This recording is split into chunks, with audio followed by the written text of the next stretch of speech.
Olá pessoal, meu nome é Danilo Sandi e eu vou apresentar para vocês um pouco do meu trabalho. Então, o tema dessa apresentação vai ser Jogos e Educação, reflexões sobre engajamento e avaliação da aprendizagem, que é um pouco do que eu faço, ok? Eu sou docente aqui da Universidade Estadual do Centro-Oeste e vamos lá. Bom, vou falar um pouquinho sobre mim. Para quem não me conhece, aqui sou eu. Então, eu fiz um bacharelado em Física, lá na UESC, Universidade Estadual de Santa Cruz, lá na Bahia. Fiz um mestrado em Física lá também, Física Nuclear. Depois eu fiz uma especialização em Game Design, lá na UNEB, outra Universidade Estadual da Bahia. O doutorado eu fiz em Geofísica de Exploração de Petróleo, lá na Universidade Federal da Bahia. E atualmente eu faço um estágio de pós-doutoramento na Universidade de Coimbra, lá em Portugal, e sou vinculado ao grupo Comunidades Virtuais. Ok? Então, minha área de desenvolvimento hoje, minha área de pesquisa é de jogos, então eu tento investigar a questão do engajamento, da motivação, de um modo geral, e da aprendizagem baseada em jogos. Ok? Bom, então vamos falar um pouquinho sobre engajamento. Esse trabalho aqui é um trabalho de 2016 com alunos dos Estados Unidos, do quinto. Do que seria nosso quinto ano ao 12º, como se fosse a quinta série ao ensino médio. E está mostrando, através de alguns questionários, foi analisado o engajamento desses estudantes. E mostrou com N considerável que o engajamento dos estudantes, de um modo geral, ele vai caindo ao longo do tempo. Ou seja, esses alunos, de um modo geral, eles vão ficando desmotivados na escola. Então, essa é uma realidade e esse engajamento, essa motivação vai impactar no desempenho desses alunos e, consequentemente, aí, na aprendizagem. Ok? Bom, isso nas escolas. E o que acontece na faculdade? Esse aqui é um trabalho de 2010 que foi utilizado um tipo de sensor para avaliar como é que se comportava uma pessoa na rotina. A rotina de uma pessoa, aí analisou-se aqui ao longo de 7 dias. Foram algumas pessoas que passaram por esse teste. Esse sensor analisou o dia inteiro da pessoa e conseguia medir as atividades, sejam elas cognitiva, comportamental, de um modo geral, a movimentação de um modo geral da pessoa, que isso não é controlável pela pessoa, mas é detectável por esse sensor, seja ela nas atividades de laboratório, na TV, em casa, relaxando, de um modo geral. E observou-se o seguinte: quando a pessoa está numa classe, numa sala de aula, no caso, a atividade dessa pessoa ela é muito baixa. E aí a gente está falando de atividade de um modo geral, seja ela comportamental, seja ela cognitiva. Então mostrou-se aqui, por exemplo, que quando você observa aqui em amarelo, o que eu estou destacando aqui é a atividade que a pessoa tem durante uma classe. Observe que, em muitos casos, a atividade que ela tem na classe é muito próximo do período que ela está com um sono mais profundo. Então, o que a gente percebe exceto o laboratório, no laboratório a gente tem movimentação, mas a gente tem aqui, ó, a atividade do sono é muito baixa e é muito próximo da atividade na classe. Ao longo de 7 dias, analisou-se a rotina de algumas pessoas e detectou que na sala essas pessoas são, de um modo geral, muito passivas. Isso já era algo que já vem sendo discutido há um tempo na literatura, a questão da passividade na sala de aula, e esse sensor aqui, no dia a dia, de algumas pessoas, apresentou aqui como é que essas pessoas estão se comportando em sala de aula. Então, a gente está observando uma passividade muito grande, se assemelhando ao padrão de sono, ok? Então, veja que não é só no colégio que essa questão do engajamento está sendo comprometida. A gente está tendo isso também na faculdade. Bom, agora vamos falar um pouquinho sobre aprendizagem. Então, a gente teve aqui... Esse aqui é um trabalho do PISA de 2018, um relatório, na verdade, que está mostrando o percentual dos estudantes por nível de proficiência em matemática. Eu dou uma ênfase em matemática porque eu estou trabalhando mais nessa área nesse momento. Nesse relatório, a gente tem aqui no Brasil, ó, 41% dos alunos de 15 anos do Brasil com nível abaixo do 1 e mais 27% dos alunos com nível 1. O nível 2 é considerado o nível básico de matemática segundo a OCDE. E o Brasil tem 68% dos alunos de 15 anos abaixo do nível considerado elementar em matemática segundo a OCDE. nós temos um desempenho inferior a países como Colômbia, Peru, Costa Rica, México e outros países da América Latina, que têm uma condição econômica inferior ao do Brasil. Entretanto, nosso desempenho, aqui destacado em matemática básica, está sendo muito abaixo do que se espera para um país como o Brasil. Ok?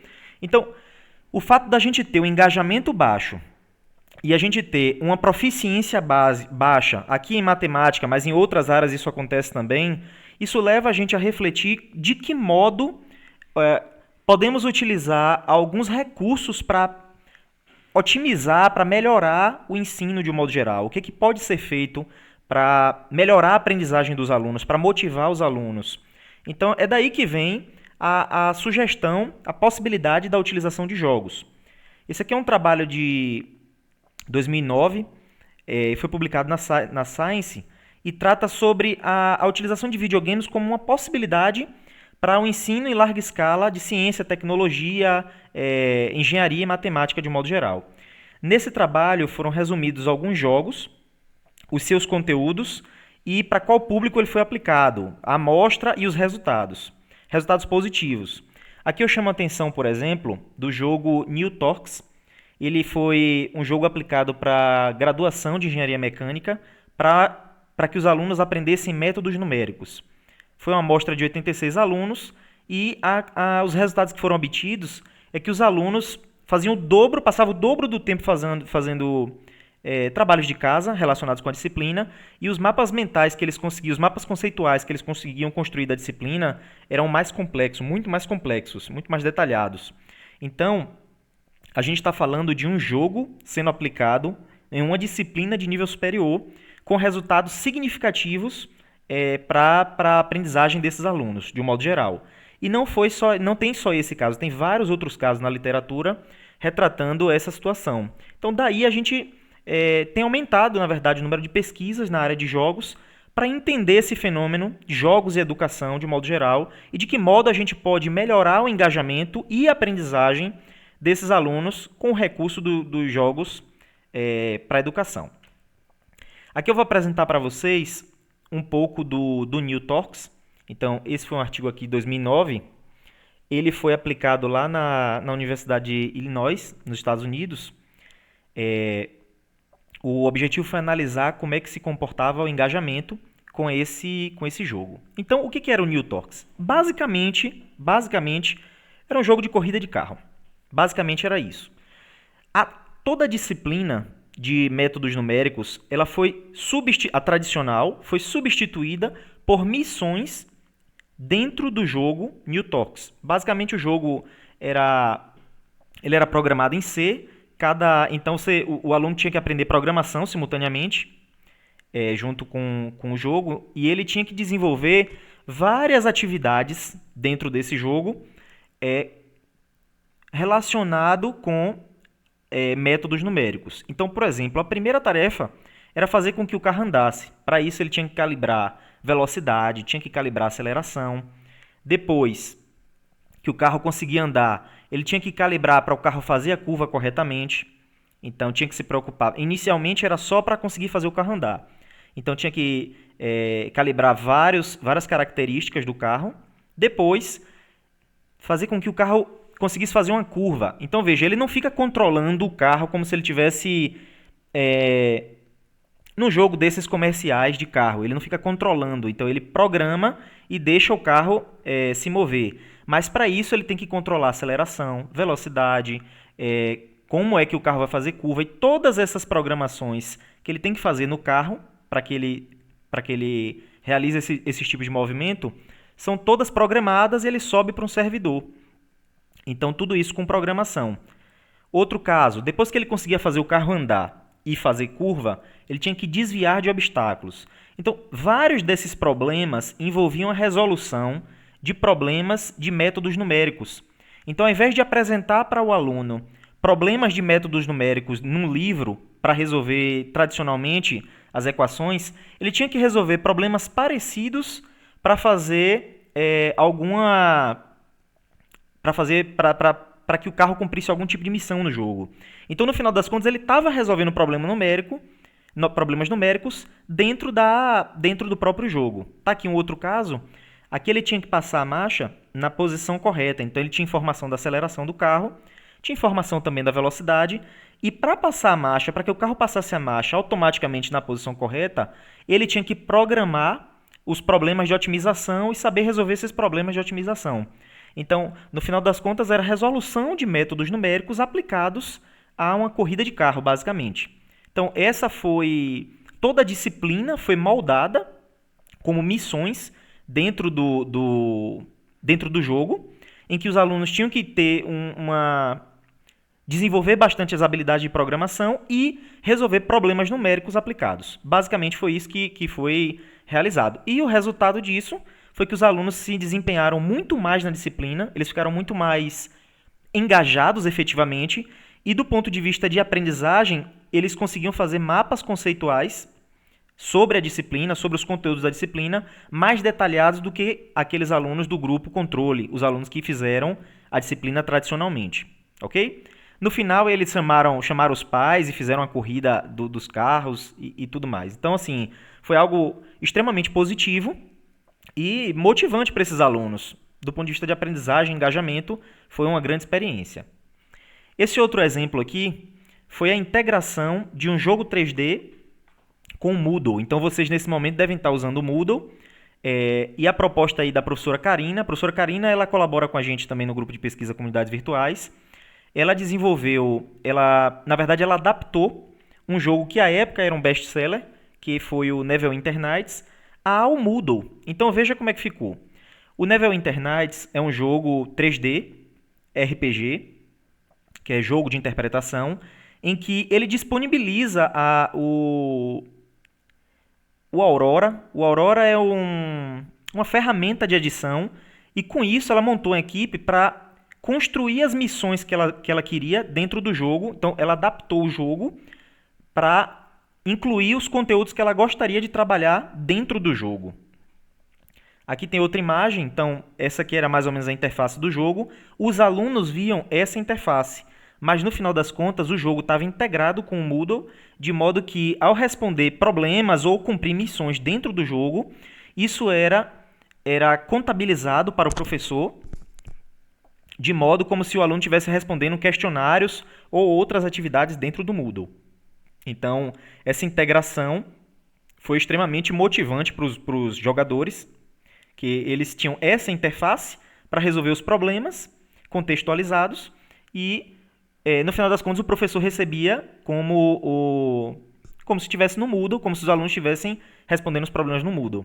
Era curioso, ela chegou a comentar que no final, ela mesma aparecia como um personagem no jogo e dizia que os jogadores tinham que cumprir determinada missão, senão ela ia matar os jogadores, enfim.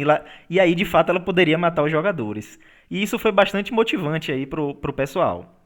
Então, esse outro exemplo aí de jogos aplicados, esse aqui para ensino de matemática. Outro jogo que eu gostaria de destacar foi esse Robocode.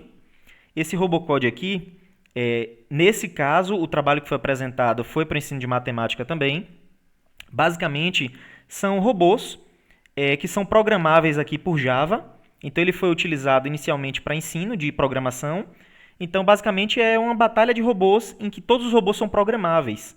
Então, o robô tem o corpo, a arma, é onde vai fazer o disparo, e tem um radar para detectar os inimigos. Aí ele tem energia, e você pode controlar a velocidade, a direção, para onde vai atirar. Então, esse jogo aqui foi utilizado, por exemplo, para ensinar alguns conceitos para os alunos. Tinha que se trabalhar tempo e distância, aceleração, a questão da colisão, trigonometria. Veja que a direção de tiro tem que ser controlada. Então, se o robô 1 quiser acertar o robô 2, ele vai ter que, ele conhecendo a linha que une os dois robôs, ele vai ter que descobrir que ângulo é esse aqui para ele mirar naquele ângulo. Então tem que trabalhar trigonometria para conseguir acertar o outro robô. E tudo isso era programável, no caso em linguagem Java. Então, era ao mesmo tempo um estudo de programação e discussão de alguns conceitos aí, na verdade, de física e matemática. Então foi outro jogo aí com aplicação para o ensino. Esse aqui não é necessariamente um jogo, é uma plataforma gamificada. Então, quando a gente fala de plataforma, quando a gente está falando de gamificado, a gente está falando de utilizar elementos de jogo em contextos que não são jogo. Então, os outros eram jogos, de fato, ainda que jogos com conteúdos educacionais, eles eram jogos, chamados de jogos sérios, os serious games. Aqui não, aqui eu estou falando de um ambiente gamificado. Então, nesse caso, é uma plataforma similar ao Moodle ou Google Classroom. Nesse caso, ela é gamificada, é o Classcraft. Então, nesse ambiente aqui, o que acontece é que os jogadores, os alunos, eles têm avatares, então eles têm personagem, eles têm a ficha do personagem, o personagem tem vida, tem experiência, energia, ouro, e todas as missões, quando o professor passa para você no Moodle, por exemplo, uma lista de exercício, uma atividade, um resumo, uma videoaula e outras atividades, todas essas missões, elas pontuavam para esse personagem evoluir de nível e tinha relações gamificadas.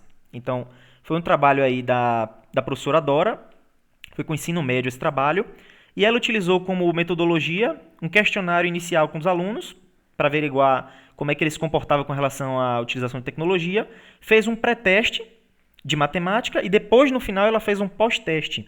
Então, são provas com a mesma estrutura antes e depois da intervenção para saber o ganho desse aluno.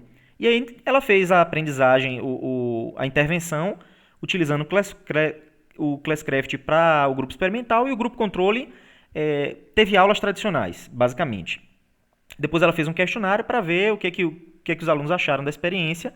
No final, ela concluiu que, nesse caso, com atividade gamificada, eu quero destacar que não é jogo, ela concluiu que a aprendizagem do grupo experimental foi considerável, só que a do grupo controle também. E ao avaliar estatisticamente, no final das contas, a aprendizagem era similar. Mas no quesito engajamento, os alunos que passaram pela intervenção do Classcraft estavam mais motivados, eles eram mais engajados na atividade de um modo geral e tiveram uma sensação muito positiva de participar da intervenção. Bom, e aí eu gostaria de apresentar mais um jogo. Esse aqui é o Exatamente. Esse jogo fui eu que fiz, foi o primeiro que eu desenvolvi. Meu objetivo, minha motivação para fazer esse jogo era bem simples no início. Então eu comecei a dar aula, eu queria que as minhas listas de exercício já tivessem no celular dos alunos, porque eles me procuravam com a lista que eu passava para eles já no celular.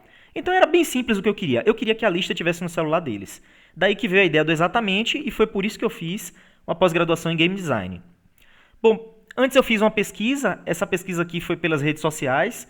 Passou em mais de 60 universidades, com representação de todos os estados da federação, para ter uma sondagem aí básica de como é que os alunos enxergavam essa questão da aprendizagem com jogos e aplicativos de um modo geral. Então a receptividade, como se esperava, foi bastante alta. Eles acreditam e concordam com a utilização de ferramentas para o nível superior. A maioria já tinha familiaridade com jogos.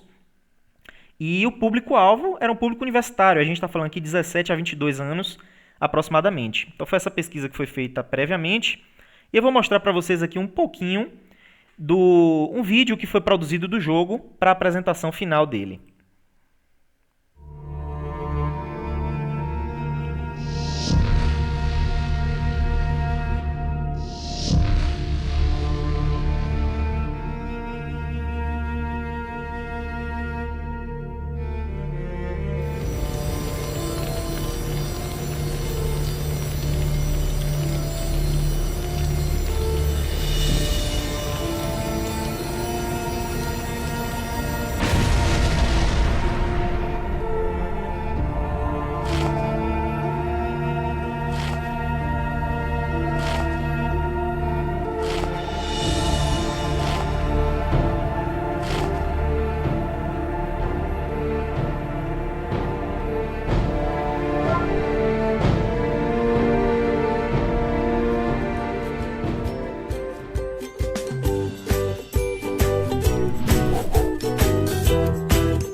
Então, exatamente, foi um jogo tipo quiz, voltado aí para o ensino superior, e basicamente era isso. Eu queria listas de física e de matemática que pudesse ficar no jogo.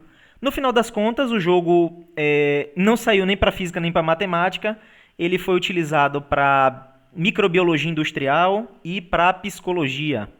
E aí, bom, acabei que eu não avaliei a aprendizagem com esse jogo. O segundo jogo foi o Baú do Tesouro. Então ele está disponível na Play Store. Esse jogo aqui, na verdade, ele começou da seguinte forma. A minha ideia foi o seguinte.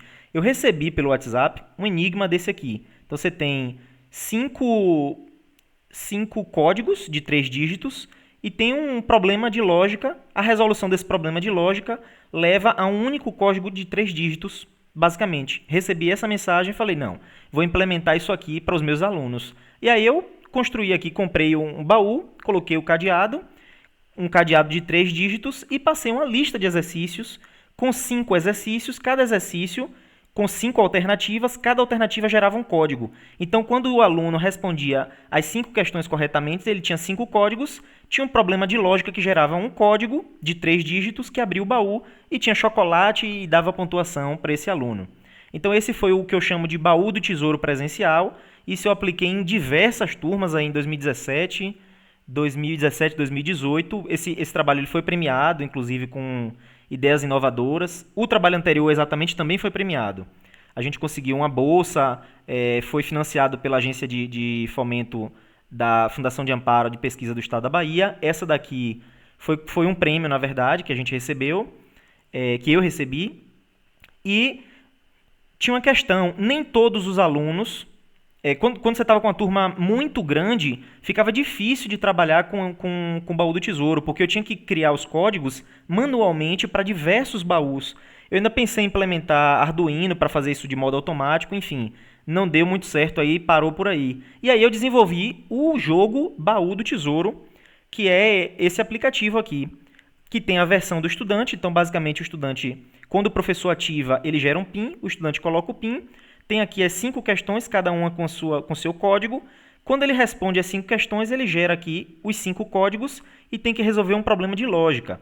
Um código está correto na posição errada, 2 dígitos corretos, mas na posição errada, corretos, mas... enfim, ele tem que resolver um problema de lógica e aí ele gera um único código de 3 dígitos, abre o baú e recebe a pontuação que o professor atribuiu. Essa é a versão do estudante. Na versão do professor, ele cadastra previamente numa plataforma as questões que ele quer. Tem uma restrição de 5 questões, essa atividade, por enquanto. E aí ele vai permitindo que os usuários eles criem os seus grupos e ele consegue, essa é a grande vantagem, mesmo em turmas grandes, comparar, observar como é que os seus alunos estão se desempenhando nas questões. Então ele pode fazer intervenção, porque aqui eu estou vendo, por exemplo, essa equipe errou a questão 4. Os alunos nem sabem que errou a questão, mas eles marcaram, então, respondendo as outras, só que eu posso intervir, eu posso ir onde o grupo está e discutir, perguntar se eles estão entendendo, ver onde é que eles podem ter errado. Então, assim, o professor consegue ter um controle melhor do que se tivesse passado uma lista de exercício simplesmente. Então, é uma atividade para ser feita aqui em sala e monitorando as equipes. Então, esse está pronto.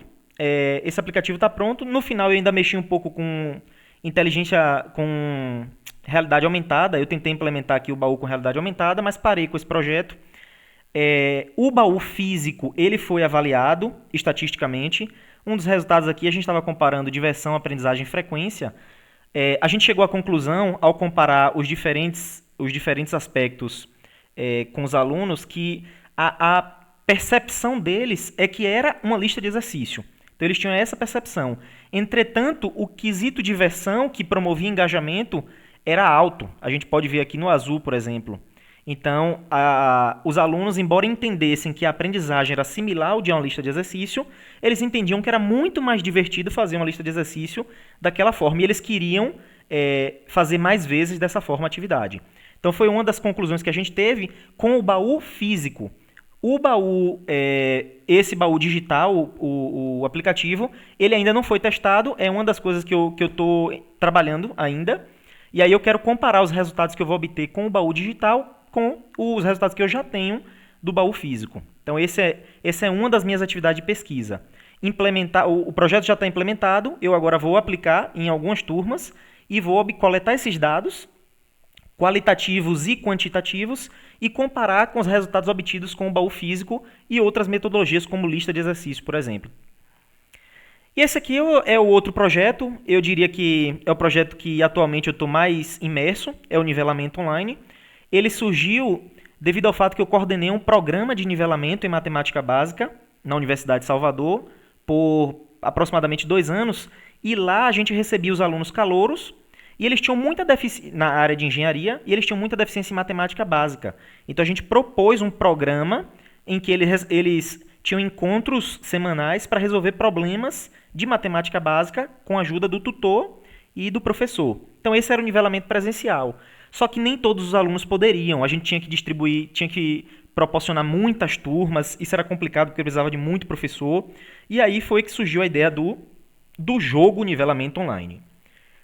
Então, o nivelamento online, ele é uma releitura, eu diria, do projeto exatamente que eu apresentei para vocês, só que com mais recursos. Então, é basicamente um quiz, os alunos respondem questões, mas eles também assistem vídeos curtos, eles realizam a prova diagnóstica quando ele entra, no caso seria um nivelamento de fato. Aí ele tem vários itens, ele pode pedir dica, trocar questão, eliminar alternativa, ele evolui os itens que ele tem, ele adquire novos itens, ele tem um avatar do jogo, ele vai adquirindo avatares, vai subindo no ranking, passando de nível, os próprios itens evoluem e eles cumprem missões, aparecem missões no jogo para reforçar um conteúdo que o sistema percebeu que o aluno está com defasagem. Então, com isso, a gente consegue personalizar a aprendizagem do jogador, coisa que não é possível de fazer no nivelamento presencial. Então, aqui o sistema consegue detectar as dificuldades do aluno e propor atividades que reforcem conteúdos que ele tenha dificuldade. Então, é uma forma de personalizar a aprendizagem aqui com o nivelamento. Sem contar que a gente consegue mapear o passo a passo do aluno na plataforma, no jogo. Diferente do nivelamento presencial, que a gente teria que ir de cadeira em cadeira, é um pouco mais complicado. Aqui a gente atende muito mais gente. Bom, o jogo é baseado nesses três elementos de economia, digamos assim. Então tem a experiência, que são os pontos adquiridos quando se conclui o que eu chamo de um planeta, que logo logo eu explico, e daí a temática que vocês estão vendo. Então o ponto de experiência altera o ranking, muda o nível do jogador, o título, ele consegue adquirir novos itens, evoluir os itens, recebe moedas e cristais. As moedas, basicamente, ele recebe cada vez que ele acerta uma questão e são usadas para ele usar os itens, para ele poder ativar os itens, pedir uma dica, pular uma questão. Os cristais são itens mais raros, eu diria assim, moedas mais raras, e são utilizadas basicamente para utilizar os itens, para evoluir itens, para poder usar os itens mais raros e os itens mais difíceis de serem encontrados. Então é uma moeda mais difícil, mais rara no jogo. E quais são os conteúdos que foram pensados para esta primeira versão para serem trabalhados aqui no nivelamento? Vale ressaltar que o nivelamento, do mesmo modo que o exatamente, pode ser utilizado em qualquer área. Neste momento, nós estamos focados em matemática porque foi como o projeto foi concebido. Então, a temática é uma temática do universo, então seria o universo do conhecimento, onde a gente vai ter 9 galáxias, que são as grandes áreas da matemática básica. Dentro das galáxias a gente tem as constelações, são subdivisões aí das galáxias. Dentro das constelações temos os planetas, e em cada planeta, quase em todo planeta, a gente tem um vídeo curto e uma série de questões relacionadas com aquele conteúdo específico. Bom, então para o usuário aparece aqui a galáxia, então ele entra aqui no jogo, ele tem aritmética, matrizes, logaritmos, geometria, essas são as grandes estruturas. Dentro de uma estrutura dessa, por exemplo, se a gente entra em aritmética 1, a gente tem as opções das constelações. Números inteiros 1, números inteiros 2, reais, fracionários, decimais, números naturais. Essas são as constelações. Se eu entrar aqui na constelação de número natural, eu vou para os planetas disponíveis. Subtração de número natural, soma de número natural, aplicações e por aí vai. Se eu entro aqui em um planeta desse, eu tenho uma série de questões e um vídeo específico para auxiliar o aluno naquelas questões. Então, que tipo de questão a gente tem? Múltipla escolha, verdadeiro ou falso, aberta, uma resposta numérica. A gente tem matriz de escolha, que são nove opções, pode assistir um vídeo, pedir uma dica, eliminar alternativa, trocar questão. Além disso, tem como elemento de engajamento o ranking, as missões que eu falei, a lojinha. Então, são vários elementos que a gente tem aí no Exatamente. Vou mostrar um videozinho para vocês entenderem mais ou menos como é que funciona o New.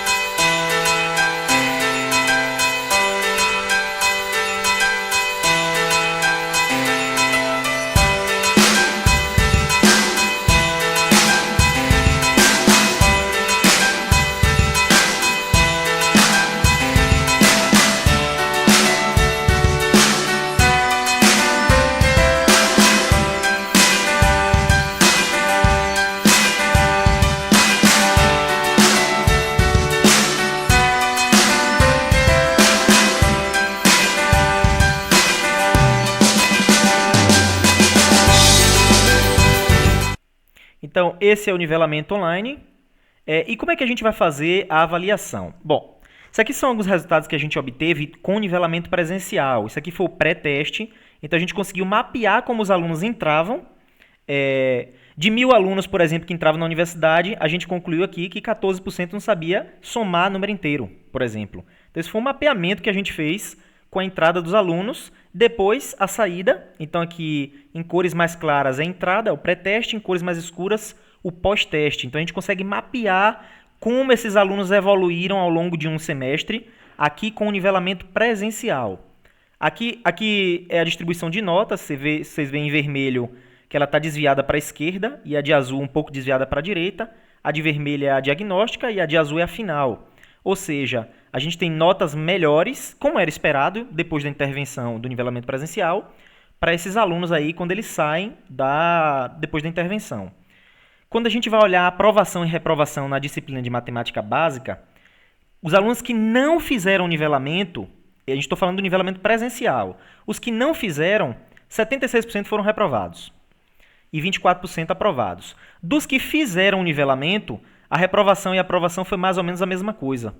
Isso não quer dizer que foi apenas o nivelamento que implicou nesse resultado, mas certamente houve um efeito do nivelamento, como a gente viu pelo pré-teste e pelo pós-teste, e aqui com esse desempenho aqui de aprovação e reprovação, e isso com o nivelamento presencial. Qual é a nossa proposta? Com o nivelamento online, os alunos que entram, os calouros, na área de exatas, a gente vai fazer a prova diagnóstica, que é o pré-teste. Eles vão ser divididos em 4 grupos. O grupo controle, que não vai fazer nenhuma intervenção.